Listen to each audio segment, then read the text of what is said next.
अस्मद्गुरुभ्यो नमः। स्तुतो मया वेदमाता प्रचोदयन्ती पवने द्विजाता आयुः पृथिव्यां द्रविणं ब्रह्मवर्चसं मह्यं दत्त्वा प्रजातु ब्रह्मलोकं।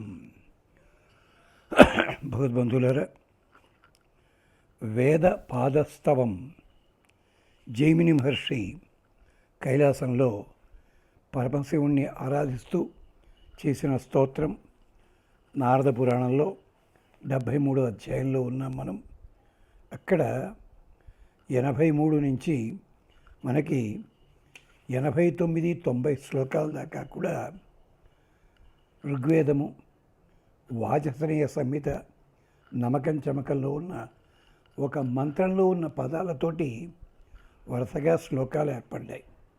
చేత ముందుగా శ్లోకాలు వరుసగా చదువుతున్నాం, తర్వాత ఒక్కొక్క దాంట్లో ఏదుందో అది జ్ఞాపకం చేసుకుంటాం.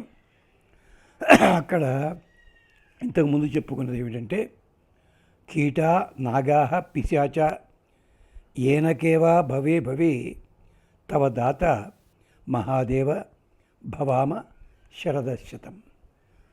మా పాప పుణ్యాలని అనుసరించి, పుణ్యమైతే మంచి లోకమే ఇస్తావు, పాపాలను అనుసరించి కీటక జన్మ ఇస్తావో, నాగ జన్మ ఇస్తావో, మరొకటి ఇస్తావో ఏం పర్వాలేదు. నువ్వు ఎన్ని జన్మలు మాకు ఇచ్చినా కానీ మేము నీ అనుగ్రహం కోసమే పుడతాం తప్ప మరొకటి చెయ్యము.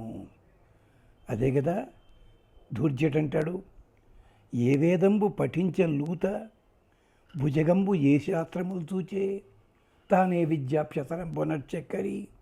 వాళ్ళంతా జన్మలు ఎత్తారు. ఎందుకని అలా ఏ జన్మ ఎందుకు ఎత్తాల్సి వచ్చింది? స్వామి అనుగ్రహించేది పొందడానికి అలాగే వచ్చారు వాళ్ళు, ఉండని ఒక అలాగనమాట. అంతేకాదు, సభాయాం ఈశతే దివ్యం నృత్యవాద్య కలస్వనం శ్రవణాభ్యాం మహాదేవ శృణువామ శరదశతం. సభాయాం ఈశ తే దివ్యం నృత్యవాద్య కలస్వనం. ఈ సభ లోపల 10 మంది ఉన్నటువంటి ఈ క్షేత్రం లోపల నీ దివ్యమైన నృత్యము, వాద్యము, అందులో ఉండేటువంటి మాధుర్యము, ఇలాంటి వాటి కోసం శ్రవణాభ్యాం మహాదేవ, మా చెవులు ఉన్నందుకు ఏవేవో ధనులు కాదు వినాల్సిందే. ఆ చెవులోన దేనికి అంటే, ప్రహ్లాదుడు చెప్పినట్టుగా స్వామి గుణగానం వినని చెవులా, అందుకని చెప్పి అలాంటి ఆ చెవులు ఉన్నందుకు మీ నాట్యాన్ని చూస్తుంటాం. ఆ నాట్యాన్ని తగ్గ నట్టువంగాని, ఇతర ధ్వనులని, అందరినీ పరిచారకులు చేసేటువంటి ఒక్కొక్క సహకార వాద్యముల సౌండ్ అది వింటాం మేము. అవన్నీ మేము వింటాము. వింటూ శృణువామ శరదశతం, ఎన్ని సంవత్సరాలైనా, ఎన్ని జీవితాలైనా అది వింటూ ఆనందం గడిపేస్తాము. ఒక తోట తులసీదాస్ అంటాడు, ఒక చీమ కోరుకుందిట రామభజన చేస్తుంటే వాళ్ళ పారస్యం చూసి, నేను ఎప్పటికైనా అలా నాట్యం చేయాలి అనుకుందిట. అనుకుని వాళ్ళ జాతిలో కంసాలవాడి దగ్గరికి వెళ్ళిందట. నా పాదాలకి కొంచెం చక్కటి గజ్జలు చేసి పెడతావా అని అడిగిందట. కట్ చేసి పెట్టిందట ఆ కంసాలి. చేసినాక వీళ్ళు నాట్యం చేస్తుంటే, పాడుతుంటే ఈ చీమ కూడా వెళ్ళి అక్కడికి వెళ్ళి వాళ్ళ కాళ్ళసందులో దూరి అక్కడ నాట్యం చేస్తే భగవంతుడు విన్నట్ట. తులసిదాసు, కబీర్దాసు చెప్తాడు ఈ మాట. ఆ చీమ సైజ్ అంతా, దాని పాదం ఎంత ఉంటుంది, దానికి కట్టే మువ్వల సౌడ ఏమిటండి ఇది అంటే, భగవంతుడు ఎలాంటిదైనా వింటాడు. కుయ్యాలించి సౌరభ్య అన్నాడు. అక్కడ కుయ్యి అంటే అందరూ ఏం చెప్తారండి? కేవలం ఒకటే మాట, ఏ గజరాజు ఏం ధ్వని కాదు. గజరాజు ధ్వనిద్దామన్నా నోట్లోంచి మాట రావట్లే, కుయ్ అన్న శబ్దం ఒక్కటి వచ్చిందంతే. అంతటి వాడు పోరాడి ఒకప్పుడు ఆ మహానుభావుడు గీంకరిస్తే అడివంతా గజగజలాడిపోయేది. అలాంటి వాడు ఇప్పుడు లేదు. చివరికి స్వామిని ప్రార్థన చేస్తూ చిట్టే ఒకటి గాలి వదిలిపెట్టాడు, కుయ్యి అని చెప్పి కుయ్యాలించి సౌరంభి అయి పరిగెత్తుకొచ్చాడు పరమాత్మ. అలాంటి ప్రేమ కలిగిన వాడివయ్యా నువ్వు. చేత మా చెవులతోటి అది వింటాము. స్మృతి మాత్రేణ సంసార వినాశనం అపరాజితే నామాని తవ దివ్యాని ప్రబ్రవామ శరదశతం.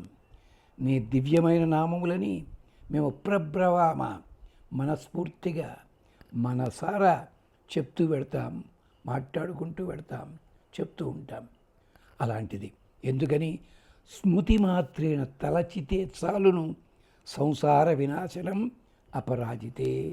నువ్వు అపరాజితుడవయ్యా, నీ నామము సంసారం తొలగించేస్తుంది. నామాని తవ దివ్యాని ప్రబ్రవామ శరదశతం. అలాంటిది కార్తీక మాస వైభవంలో కూడా ఇదొకటి ఉంది. ఒక రాజుగారి దగ్గర ఓ మహానుభావుడు ఉండేవాట, గొడ్లు కాచేవాడు. వాడు గొడ్లు కాచుకుంటూ కూర్చున్నాడు.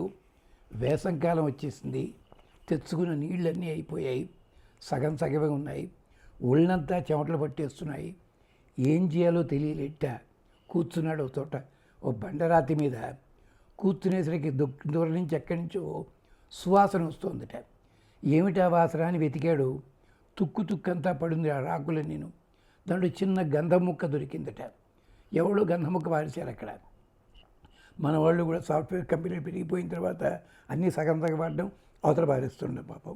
తమాషా టూత్పేస్ట్ లెగ్గించండి కూడా అంటే వాడు సగం అయిపోయి మళ్ళీ ఓపిక ఉండదు దానికి. అలాగే ఎవడో గంధం పడేశాడు.